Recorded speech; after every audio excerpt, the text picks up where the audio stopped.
Arabian Sea, night 1986. The inky blackness is absolute. Below, the warm waters of the Arabian Sea move in a silent, dark swell. Above, the stars are sharp, cold pinpricks in a moonless sky. Then, a low, resonant drone disturbs the vacuum. It is not the scream of a jet, but the steady, powerful thrum of 4 Pratt & Whitney turbojets. A shape emerges from the darkness, a giant grey ghost against the stars. It is a US Air Force KC-135 Stratotanker, its wings spanning nearly 130 feet. Inside its pressurized belly, the aircrew works with practiced calm. The navigator confirms coordinates far from any commercial airway. The boom operator, lying prone in his station at the tanker's tail, peers into his blacked-out window, seeing only night. His headset crackles. "Ghost Rider, this is Starlight." A new voice, calm, American. A pair of navigation lights pierces the dark behind the tanker. A C-141 Starlifter, its cavernous cargo hold empty on the outbound leg, slides into position. It closes the gap with inch-perfect precision. The KC-135's flying boom, a rigid telescoping pipe, extends from its tail. In the Starlifter's cockpit, the pilot makes minute adjustments, his eyes locked on the director lights on the tanker's belly. Contact. The boom latches into the Starlifter's receptacle. High-pressure aviation fuel surges through the umbilical. At 6,000 pounds per minute, the C-141 drinks deeply. For 20 minutes, the two aircraft fly in intimate mechanical union, a single entity over the empty ocean. The transaction complete, the boom retracts. The C-141 peels away, its tanks full, turning northeast towards a dark coastline. The KC-135 turns south, back towards its base in Oman or Diego Garcia. No radio chatter marks the departure. No paperwork exists for this mission. The ocean absorbs the sound. 1,000 miles to the north, in the Hindu Kush, a Soviet Mi-24 Hind pilot prepares for a dawn strike. A young conscript in a Soviet signal intelligence van parked on a dusty plateau near the Amu Darya watches a green radar scope paint empty sky. They see nothing. They hear nothing. But a pipeline has just been opened. A war sustained from the sky continues to flow, invisible and unimpeded, straight through the gaps in the largest air defense network ever built. The realization of this vulnerability was dawning, not on a battlefield, but in the quiet analysis rooms of Soviet military intelligence. To understand the shock, one must first understand the fortress. The Soviet Union's approach to national defense was not merely military, it was a geopolitical theology. Born from the traumatic invasions of Napoleon and Hitler, its core tenet was the sanctity of borders. The land itself was a citadel. By the 1970s and 1980s, protecting this citadel from aerial attack was the responsibility of the Wojska Przeciwwozdusznoj Obrony, the Air Defense Forces, or PVO. This was not a branch of the army, it was a separate, massive service rivaling the strategic rocket forces in prestige and budget. Its mission was absolute, to create an impenetrable, multi-layered shield over the socialist homeland. This shield was a technological and bureaucratic marvel. Its outermost layer consisted of thousands of radar installations, from the massive P-14 Tall King early warning radars, which could theoretically track high-altitude targets hundreds of kilometers beyond the borders, to dense networks of mobile and fixed acquisition and guidance radars. These formed a continuous electronic fence stretching from the Bering Sea to the Baltic, from the Arctic to the Pamir Mountains. Behind this radar picket line stood the interceptors, regiments of sophisticated aircraft, the MiG-25 Foxbat, the world's fastest operational jet, the long-range Su-15 Flagon, the newer MiG-31 Foxhound were stationed on quick reaction alert across 11 time zones. Their pilots trained for one scenario, a high-speed, ground-directed sprint to meet and destroy incoming NATO bombers or reconnaissance aircraft before they could penetrate deep into Soviet airspace. And behind them, the final argument, the surface-to-air missile, ASAM, belts. From the venerable S-75 Davina, which famously downed Gary Power's U-2 in 1960, to the mobile S-125 Never and the long-range, high-altitude S-200 Angara systems, these missile sites created overlapping fields of death. They were integrated into a vast, centralized command and control network designed to automate threat assessment and weapon assignment, a system known as Vzdushno Kosmicheskaya Oborona, airspace defense. This was the theory, a seamless, automated, reactive bubble. Any aircraft entering this bubble would be seen, identified, tracked, and, if hostile, destroyed. The system was designed for a massive, conventional World War III onslaught from the west. It was a vertical extension of the Iron Curtain, a dome of radar waves, interceptors, and anti-aircraft missiles that defined the limits of Soviet sovereignty. The border was not just a line on a map, it was an electrified fence in the sky. The doctrine assumed control of the battle space. It assumed that the enemy would come head-on in predictable formations, and that the PVO could fight a linear war on its own terms, within its own perfected geometry. The psychological impact of this system was profound. For the Soviet leadership and the PVO officers who manned it, it was a source of immense pride and a pillar of strategic stability. It made them feel secure, insulated. The border was not just defended, it was meaningful. This monumental confidence would travel south in December 1979 as the 40th Army rolled into Afghanistan. The PVO did not merely accompany the invasion force, it extended the dome. Soviet SAM regiments deployed around key airfields in Kabul, Bagram and Kandahar. Radar units set up on mountain peaks to peer into Pakistan and Iran. The border, now the Amu Darya River, remained sacred. The system, they believed, would simply be transplanted. The technology was the answer. The bubble would hold. But Afghanistan was not the plains of Eastern Europe, and the enemy they would face did not fly in regimented bomber wings. The war they were entering would not test the strength of their dome, but something far more fundamental, its relevance. The first cracks in the theoretical dome would not come from a missile or a jet, but from the mundane, lumbering silhouette of a transport plane, flying far outside their carefully drawn lines. The invasion of Afghanistan was, for the Soviet military, an operation of profound institutional confidence. The Brezhnev Doctrine demanded the stabilization of a fraternal socialist state, and the tool for this was the formidable, modernized Soviet army. Tanks, BMPs, and regimental artillery crossed the Amu Darya bridges. Above them, squadrons of Mi-24 Hind attack helicopters and MiG-21 fighters provided a canopy of steel. The initial military objectives were secured with brutal efficiency. Key cities, highways, and government installations fell under Soviet control. For the PVO officers attached to the 40th Army, the task seemed straightforward. They would replicate the Homeland Defense model on a smaller theatre scale. SAM batteries, primarily the mobile S-125 Neva and the shorter-range Strela-10 and ZSU-23-4 Shilka anti-aircraft vehicles, were emplaced in protective rings around the major air bases at Bagram, Kabul and Kandahar.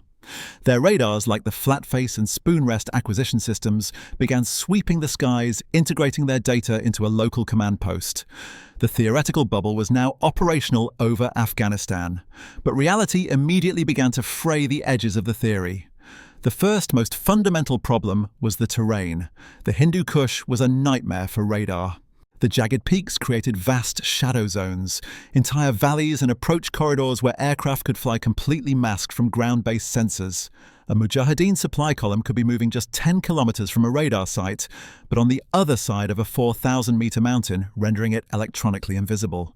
The PVO's coverage map, which over Europe looked like a smooth, overlapping blanket, over Afghanistan became a torn net, full of holes dictated by ancient geology. The second problem was the enemy's air force. It didn't exist. The Mujahideen had no bombers, no fighters, no reconnaissance jets.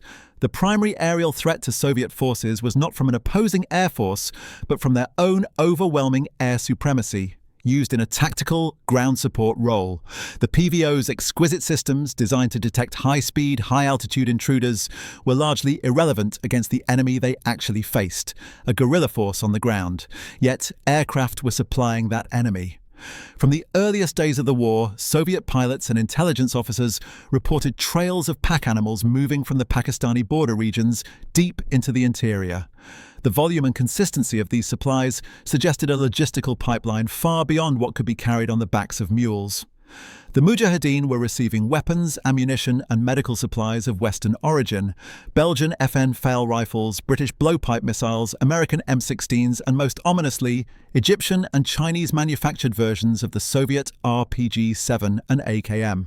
This material was not trickling in, it was flowing. Soviet signals intelligence, a SIGINT, and the KGB's border troops along the Amu Darya began piecing together a picture. The pipeline originated in Pakistan, specifically the provinces of Baluchistan and the northwest frontier, modern Khyber Pakhtunkhwa. The intermediaries were Pakistan's Inter-Services Intelligence, ISI, coordinating with the American Central Intelligence Agency, CIA. This was the golden chain of covert aid, authorized by President Carter and later massively expanded under President Reagan through CIA Director William Casey. But the critical, unresolved question for Soviet military intelligence, Glavnoye Razvedivatelnoye Upravlение, or GRU, and the PVO was the method. How were hundreds of tons of weapons moving from Karachi's port or from CIA-funded airfields in Oman to the frontier caves of Peshawar and Quetta? The land routes through Pakistan's tribal areas were long, vulnerable, and politically sensitive for the Pakistani government. The Soviet High Command, Stavka, initially assumed a conventional ground-based logistics web. They launched probing airstrikes and Spetsnaz raids against suspected staging areas inside Pakistan, with limited success. Their radar screens, pointed west and north, saw nothing of consequence. Their doctrine told them to look for an invading air armada. Their experience in Afghanistan told them to look for mule trains. Both frames of reference blinded them to the third, more elegant and utterly audacious option operating in the space between, a sustained, strategic-scale air bridge. The stage was now set for a collision between a static, border-obsessed defense mentality and a fluid, technologically enabled system of power projection that treated sovereign borders as mere suggestions on a map. The instrument of this revelation would not be a secret stealth bomber, but a workhorse of the American military logistic fleet, performing a mission so routine for the USAF that its application in this covert theater represented a paradigm shift in covert warfare. The Soviets were guarding a wall. The Americans were building a highway in the sky above it. His world was a 12-foot by 8-foot metal cabin, mounted on the back of a Kraz 255 truck, parked on a desolate, wind-scoured plateau in Parwan province. Inside, the air was thick with the ozone smell of cathode ray tubes and warm electronics, the hum of cooling fans a constant drone. This was the cabin of a P-18 spoon rest radar system, a Soviet early warning VHF set. The operator, a conscript from Siberia named Private Alexei Vashchenko, stared into the green circular glow of his scope. His training had been clear. The phosphorescent sweep of the trace line, rotating every 10 seconds, was supposed to paint blips. Clear, sharp returns from aircraft. He was taught to classify them. Speed, altitude, probable type. He knew the radar signatures of the Soviets' own aircraft, the distinct return of a slow, heavy Il-76 transport, the fainter, faster smear of a MiG-21, the chaotic ground clutter of a helicopter swarm. He was a sensory organ of the PVO. His eyes extended hundreds of kilometers into the sky. But in Afghanistan, the scope was either empty or chaotic. The mountains created permanent, jagged rings of ground clutter around the center. Weather, dust storms, the haboob, would fill the screen with a swirling, incoherent fog of noise. Sometimes a fast-moving blip would appear at the extreme edge of range, heading east towards Pakistan, then vanish. Was it a Pakistani F-16 on a probing mission? A high-altitude American SR-71 Blackbird far above his radar's effective ceiling? Or just an anomaly, an angel in the machine? He would report it to the command bunker a few hundred meters away, buried under sandbags and earth. The response was usually a weary, static-filled crackle over the intercom. Zafik Sirovan. Logged. No interceptors were scrambled. No SAM batteries went to high alert. The blips were ghosts, unactionable, existing in a liminal space between detection and engagement. For Alexei and thousands like him, the radar operators, the SIGINT listeners in their ZIL-131 vans, the young officers in the PVO analysis bunkers in Termez and Moscow, a slow, gnawing frustration set in. Their technology, the pinnacle of Soviet military electronics, was rendering a universe of shadows and doubts. They could see the effects of the pipeline, the brand new American-made Stinger missiles that began downing their helicopters in 1986, the quality of the captured weapons. But they could not see the pipeline itself. The human factor became one of cognitive dissonance. They were tasked with maintaining an informational picture of the battle space, but that picture had a glaring, persistent blank spot over the logistics chain of their primary enemy. Reports from captured Mujahideen would speak of shipments arriving at night at hidden airstrips in Pakistan. GRU agents in Karachi reported shipments of palletized goods being loaded onto unmarked C-130s, yet their scopes showed nothing crossing the border. The disconnect bred a deep professional anxiety. They were not failing in their duty. Their duty, as defined by their doctrine, was becoming irrelevant. They were guarding a door while the house was being supplied through a chute in the roof just outside their line of sight. The sense of impotence was corrosive, a quiet erosion of the absolute faith their system was built upon. They were in the dark, listening to a war they could not see, fueled by a mechanism they could not comprehend. Yes, on the ground the war was a brutal close-quarters struggle for ridges and valleys, but in the air, by 1985-86, the Soviet 40th Army enjoyed near-total dominance. The Mi-24 Hind gunship was the czar of the battlefield, a flying armoured vehicle that could deliver rockets, cannon fire, and squads of desantniki with terrifying speed. Fixed-wing aircraft like the Su-25 Frogfoot provided devastating, pinpoint close air support. The Mujahideen had small arms, heavy machine guns like the DS-HK, and a handful of less effective, early-generation man-portable air defence systems, MANPADS, like the British Blowpipe and the Soviet SA-7 Grail, captured or supplied via third parties. These posed a threat, but a manageable one. Soviet pilots developed tactics, flare dispensing, nap-of-the-earth flying, aggressive manoeuvring to mitigate them. This tactical equilibrium was shattered in the fall of 1986 with the battlefield introduction of the FIM-92 Stinger. The Stinger was a technological leap. It was a fire-and-forget missile. An operator simply acquired a target through the reusable sight unit, heard the growl of the seeker head locking onto the aircraft's infrared signature, and fired. The missile's sophisticated microprocessor and argon-cooled seeker could distinguish between a helicopter's engine heat and decoy flares with chilling efficiency. Its range and speed were greater than anything the Mujahideen had previously possessed. The first confirmed Stinger kill was on September 25, 1986, when a group of Mujahideen under Commander Engineer Ghaffar downed 3 Mi-24s near Jalalabad. The psychological impact was immediate and seismic. Soviet helicopter pilots, once lords of the low sky, now flew in constant, palpable fear. Missions were re-evaluated. Flight profiles were altered to extreme, fuel-inefficient altitudes. The loss rate of rotary-wing aircraft skyrocketed. The Stinger did not win the war alone, but it fundamentally changed the calculus of Soviet air mobility and close support, bleeding the 40th Army of its most versatile tactical asset. For Soviet military intelligence, the Stinger was not just a new weapon, it was a forensic tracer. Each missile was a data point. It was American-made unequivocally. It was not a weapon that could be easily smuggled in pieces on mule trains. It required careful handling, training, and a reliable supply chain for its sealed, coolant-charged battery units. The sheer volume that began to appear, hundreds of launchers and thousands of missiles, indicated a logistics operation of immense scale and precision. This forced the GRU and the PVO to confront the critical, unanswered question with renewed urgency. How were the Stingers getting there? The tactical reality on the ground, the sudden, devastating effectiveness of the weapon, pointed to a strategic reality in the air and sea. The Mujahideen's tactical sanctuary was the mountain caves. But the Stinger's sanctuary was far larger. It was the entirety of international airspace over the Arabian Sea and the sovereign protected airspace of Pakistan. The missiles were being delivered to the battlefield via a pipeline that began not at the Khyber Pass, but at deep water ports and secure air bases outside the Soviet Union's physical or political reach. The Stinger was the bullet.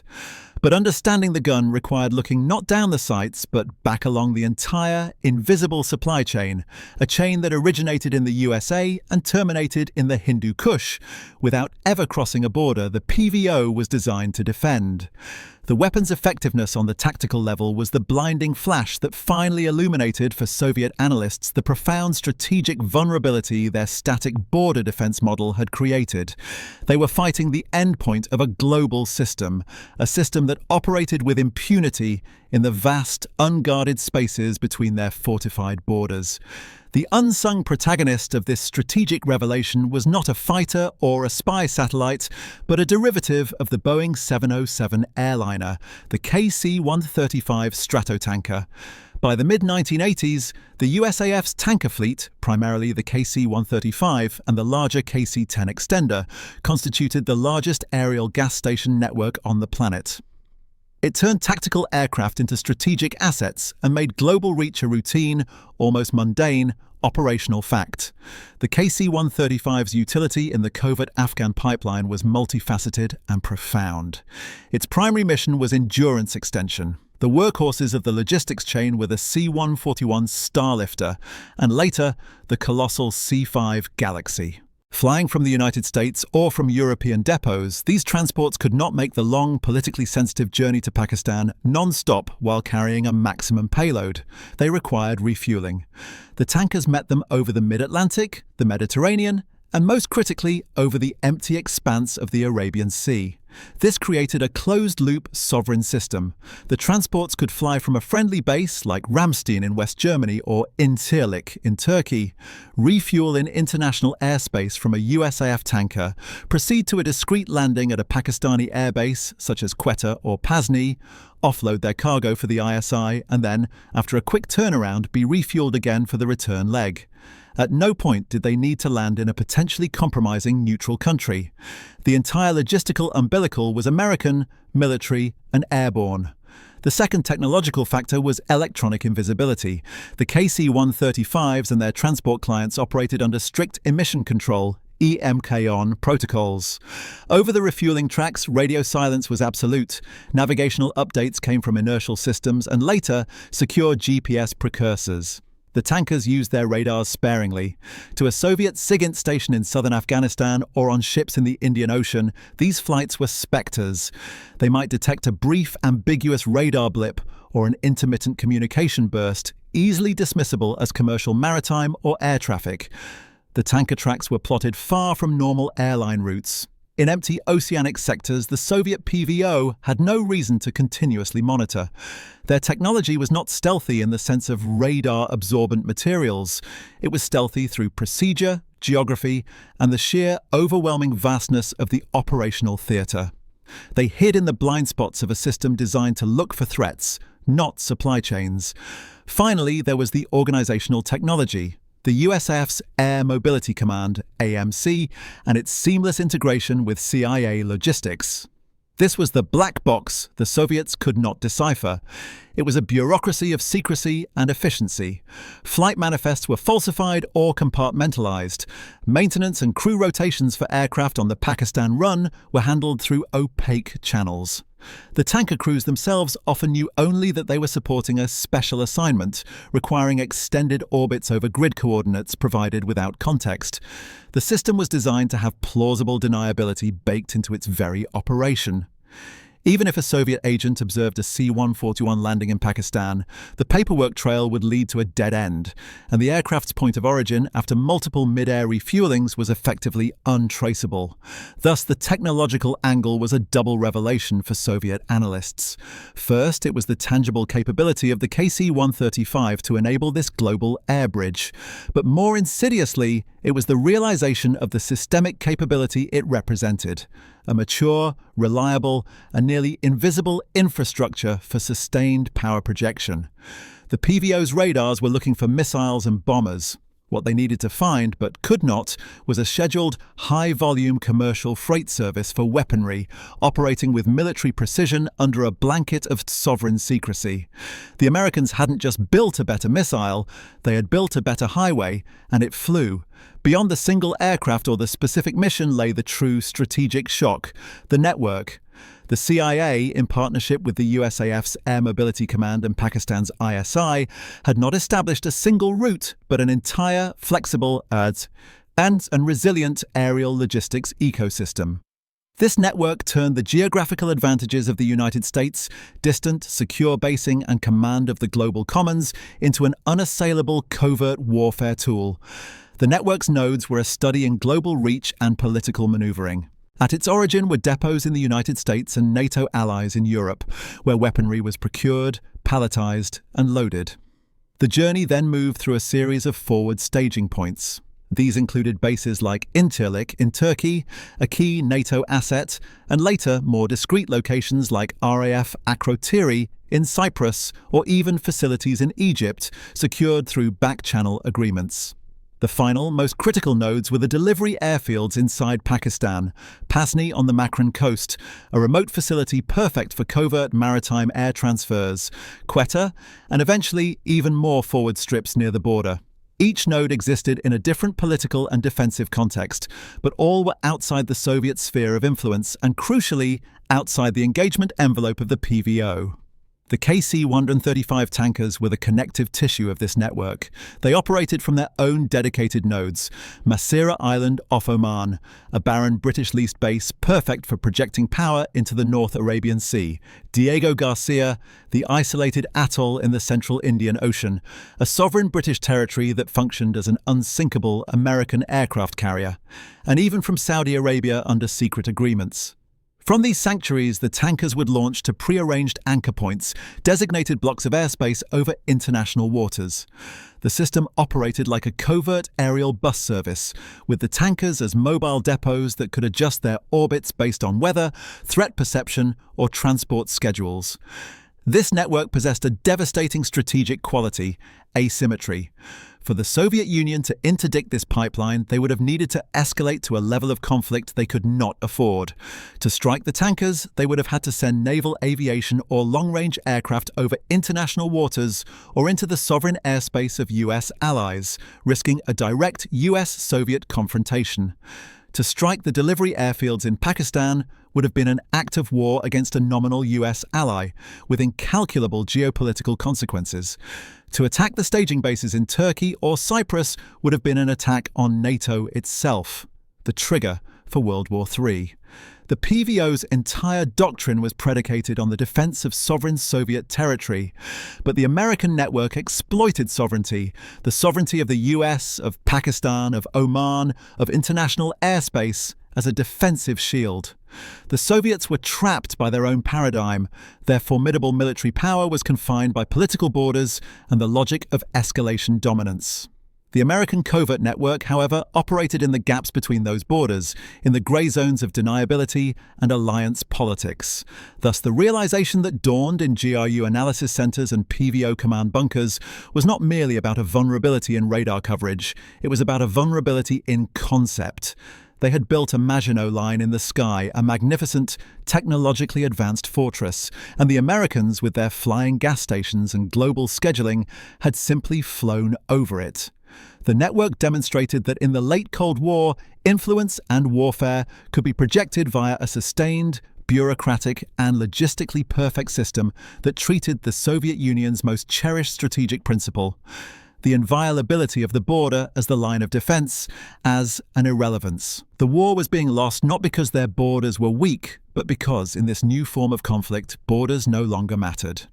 The revelation did not arrive as a single, catastrophic event, like the downing of a spy plane. It coalesced slowly, agonizingly, from 1,000 fragments of intelligence that, when assembled, formed a picture of systemic failure. It began with anomalies. A GRU signals intelligence unit, monitoring from a listening post in Soviet Tajikistan, would occasionally catch a faint, encrypted UHF burst on a frequency associated with USF air-to-air communications. The transmission was too short to decrypt, its origin triangulated to a vague point over the northern Arabian Sea. A Soviet merchant ship or an AGI, Auxiliary General Intelligence vessel trawling the Indian Ocean, might detect unusual air traffic on civilian marine bands, pilots using cryptic, non-standard call signs for position reports over empty ocean. A KGB agent in Oman reports increased hushed activity at the airfield on Masira Island, noting the persistent presence of KC-135s, their tail numbers logged and cross-referenced to USAF units known to support global special operations. Separately, from the battlefield, forensic intelligence poured in. Captured Stinger missile tubes had serial numbers. These numbers, when analysed by GRU technicians and shared through the Warsaw Pact intelligence apparatus, told a story. Batches of missiles captured in different regions of Afghanistan, Logar, Nangarhar, Kandahar, had sequential or near-sequential serials. This indicated they were from the same manufacturing lot, shipped and distributed together. The volume and consistency of these high-tech weapons precluded small-scale smuggling. This was industrial-scale distribution.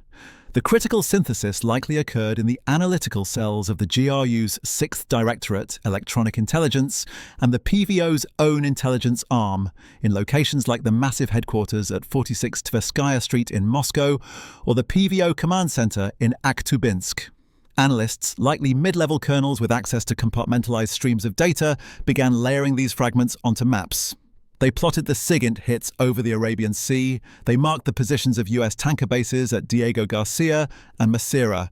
They charted the known flight paths of civilian airliners and saw the anomalies, blips of activity in empty oceanic sectors, far from any commercial airway. They then overlaid this with the logistical data from Afghanistan, the sudden influx of specific weapon batches, correlated in time with increased radio intercepts and tanker activity. The pattern that emerged was not of a sporadic, ad hoc effort. It was a schedule. It had the rhythmic, predictable pattern of a military logistical operation. The pieces connected. The tankers orbiting over the sea were not on training missions. They were waiting. The intermittent, encrypted radio bursts were rendezvous calls. The sequential Stinger serial numbers were the cargo manifests. The missing link, the transport aircraft flying between the tanker tracks and Pakistan, was logically deduced. The moment of recognition was not celebrated. It was a profound professional shock. It was the realization that the United States was running a sustained strategic airlift operation thousands of miles from its shores directly into a war zone against the Soviet Union, and doing so with what appeared to be total impunity. The PVO's radars pointed at the borders were looking the wrong way. Their entire defensive posture, their billions of rubles of investment in interceptors and sandbelts along the Iron Curtain, was irrelevant to this threat. The enemy's supply line was not a vulnerable land route to be interdicted by airstrikes. It was a sovereign American military air route, protected by the very fact of its existence over international waters and friendly territory. The border, the central object of their defense, had been rendered meaningless by a simple, brilliant, and humiliatingly obvious tactic: going around it. This intelligence conclusion, formalized in classified reports and briefings to the General Staff, marked the turning point. The war was not just a stalemate in the mountains, it was a demonstration of a fundamental Soviet strategic weakness. The next phase was the agonizing confirmation of that weakness, not through analysis, but through the helplessness of direct, observable proof. With the pattern recognized, the Soviet military and intelligence apparatus shifted from detection to a frustrated, obsessive verification. The goal was no longer to wonder if the pipeline existed, but to document it conclusively, and in doing so, find a chink in its armor. This phase transformed the analytical shock into a tangible operational impotence. The PVO and Soviet naval aviation were tasked with finding the proof. This led to a series of risky, revealing, probing operations. Its crew, under orders from GRU liaisons, would sweep the area with their powerful wet-eye search radar. Not looking for warships, but for aerial tankers. On several occasions they detected them, lone KC-135s or pairs orbiting in lazy circles in a block of empty airspace. The bear would close in, its massive contrail scribing a white line across the sky. Through binoculars, Soviet crewmen could see the distinct silhouette of the Stratotanker, and sometimes a second aircraft, a C-141 or C-5, connected to it by the rigid boom, the two aircraft flying in intimate, refueling union. They would report the contact, noting coordinates, headings, and aircraft types, but that was all they could do. They were in international airspace. The American aircraft were violating no law. A Soviet pilot could no more attack them than a US pilot could attack a Soviet ship on the high seas. The bear would sometimes make multiple passes, a blatant attempt to disrupt the procedure, but the tanker and its receiver would typically hold their course, a silent testament to their legal and operational security. The Soviet crew was reduced to the role of a helpless observer, a photographer of their own strategic irrelevance. Similarly, Soviet SIGINT ships like the SSV 5-6 Primarier would loiter on the edges of the tanker tracks, their forests of antennas straining to collect emissions. They might capture more of the encrypted rendezvous chatter, confirming the procedural nature of the operation. They could track the transports as they departed the tanker track and turned northeast, towards the coast of Pakistan. And then, as the transports entered Pakistani airspace, they would vanish from Soviet electronic view, swallowed by the sovereign radar and communication networks of a US ally. The pipeline's door would close. Back in Afghanistan, the final galling confirmation came from technical intelligence on the ground. PVO officers and GRU technicians examining the wreckage of downed helicopters or captured Stinger launchers could now match the production dates on the missiles to the periods of heightened tanker activity they had observed or inferred. They could trace the logistical chain backward, from the guerrillas' hands in Kunar province to an ISI warehouse in Peshawar, to a pallet offloaded from a C-141 at Pasni airfield, to that same C-141 being refueled by a KC-135 whose call sign had been logged by a frustrated Bear D crew a week earlier. The helplessness was now complete and multi-layered. Tactically, they could not stop the flights without triggering a wider war. Technologically, they could not penetrate the encryption or the procedural stealth of the operation. Geopolitically, they were checkmated by the network of American alliances and the sanctity of international airspace. Militarily, their entire air defense doctrine had no answer for a non-violent, logistical activity that sustained the violence against them. The climax of the war, therefore, was not a battle. It was a realization cemented by observation. It was the day a senior PVO commander, staring at a map dotted with SIGINT hits over the Arabian Sea and linked by red string to Stinger attack sites in Afghanistan, had to brief the General Staff with the following essence. The United States is supplying our annihilation from the sky using a routine military procedure, and there is nothing within our rules of engagement or political capability that we can do to stop it. Our borders are secure, and they are utterly useless. The enemy's flying gas stations had not just refueled aircraft, they had fueled a profound crisis of confidence in the very foundation of Soviet military strategy. This operational helplessness in the face of a sustained, invisible logistical campaign became a key, unspoken factor in the political calculus for withdrawal. It was a war that could not be won because the means to wage it against the Soviets were being delivered through a corridor they were powerless to close. The realization of the airborne pipeline did not result in a dramatic public shift in Soviet military posture. There was no official announcement, no grand redeployment of forces to the south. Instead, it triggered a silent, intense, and frustrated period of internal reckoning within the Soviet military and intelligence structures from 1987 onward, coinciding with the peak of the Stinger's effectiveness and the ascension of Mikhail Gorbachev. The immediate reaction was a scramble for tactical countermeasures that only highlighted the strategic problem. In Afghanistan, Soviet aviation was forced into a defensive crouch.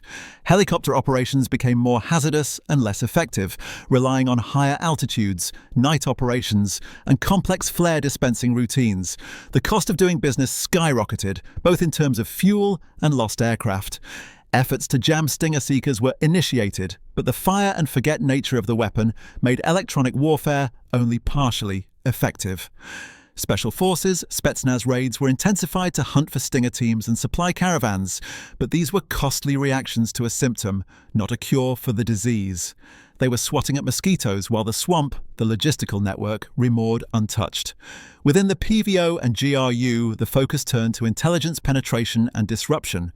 Covert operations run by the KGB's First Chief Directorate and GRU Spetsnaz aimed to sabotage the pipeline on the ground in Pakistan. There were attempts to infiltrate the Mujahideen groups to identify supply routes and storage depots for targeted raids or airstrikes. The most infamous and desperate of these was Operation Storm 333.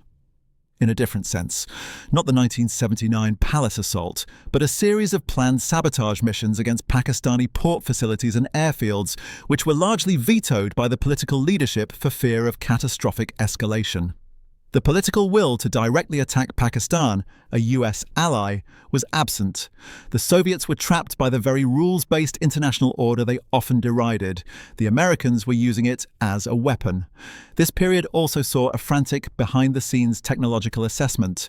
Design bureaus like Almaz and Fazatron were likely tasked with studying how to better detect and track large, slow transport aircraft at extreme ranges over ocean backgrounds. A radar problem they had previously neglected in favor of detecting high-speed, low-altitude cruise missiles and bombers. The vulnerability highlighted the lack of a Soviet equivalent to the USAF's AWACS, Airborne Warning and Control System, for wide-area maritime surveillance. The Soviet A-50 mainstay was entering service, but it was primarily oriented toward continental defense. The concept of a persistent, orbiting radar watch over distant oceanic approaches was a capability gap the war brutally exposed. By 1988, as Gorbachev announced the Soviet withdrawal, the military understanding was clear, if unspoken in public. The war was not winnable under the current paradigm. The Mujahideen sustained by this inviolable pipeline could not be starved of weapons or will. The moral and psychological impact on the officer corps, particularly in the PVO and long-range aviation, was profound. A generation of officers had been raised on the doctrine of the impregnable border. Afghanistan taught them that a superpower's influence could flow around those borders with impunity. The confidence in the system, the technical system of the PVO and the geopolitical system of the Warsaw Pact, was fractured. The flying gas stations had proven that the Soviet Union could be strategically outflanked in peacetime, paving the way for a covert war it could not counter. This erosion of institutional certainty was as damaging as any battlefield loss. It set the stage for a deeper, more existential crisis to come, one that would extend far beyond the mountains of Afghanistan. The full, devastating strategic aftershocks of the Afghan revelation did not strike in isolation. They resonated through a Soviet system already buckling under economic stagnation and political reform. The period from 1990 to 1991 saw the logical, terminal conclusion of the helplessness first felt over the Arabian Sea. The first major test was Operation Desert Storm, January to February 1991. For Soviet military observers, it was not a news event, it was an autopsy. The US-led coalition's campaign was a horrifying, real-time demonstration of the full-spectrum capabilities the KC-135 pipeline had only hinted at. The aerial campaign was a symphony of power projection enabled by a vast global tanker fleet. Squadrons of F-15s and F-16s, flying from bases in the United States, were refueled multiple times en route to Saudi Arabia. B-52 bombers launched from Barksdale Air Force Base in Louisiana, flew round-trip missions to Iraq with multiple aerial refuelings, and returned home. A staggering display of global reach. AWACS and J-STARS aircraft orbited for hours on end, sustained by tankers, providing a god's-eye view of the battlefield. The logistical and command and control architecture that had covertly supplied Afghanistan was now openly and overwhelmingly destroying a Soviet-equipped and trained army in a matter of weeks. For the PVO and General Staff analysts, Desert Storm was the proof of concept at a catastrophic scale. It validated every grim assessment from the Afghan theatre. The US could not only sustain a covert proxy war around Soviet borders, it could project decisive, conventional force anywhere on the globe, with an air bridge that made distance irrelevant. The Soviet Union's own ability to project power beyond its immediate borders, exemplified by the fragile, strained airlift into Afghanistan, now looked primitive and brittle by comparison. This realization dovetailed with the political unraveling of the Eastern Bloc in 1989 to 1991. The sanctity of the border, the very principle the PVO was built to defend, was dissolving not from external attack but from internal collapse. As the Warsaw Pact disintegrated and Soviet troops withdrew from Eastern Europe, the vast, expensive PVO infrastructure, the radar chains, the interceptor bases, the SAM belts, suddenly found itself without a political purpose. The border it was designed to protect was receding eastward at a dizzying pace. The system was becoming a monument to a vanished strategic reality. The ultimate symbolic collapse came with the failed coup of August 1991. As hardline communists placed Mikhail Gorbachev under house arrest, the world watched for the Soviet military's response.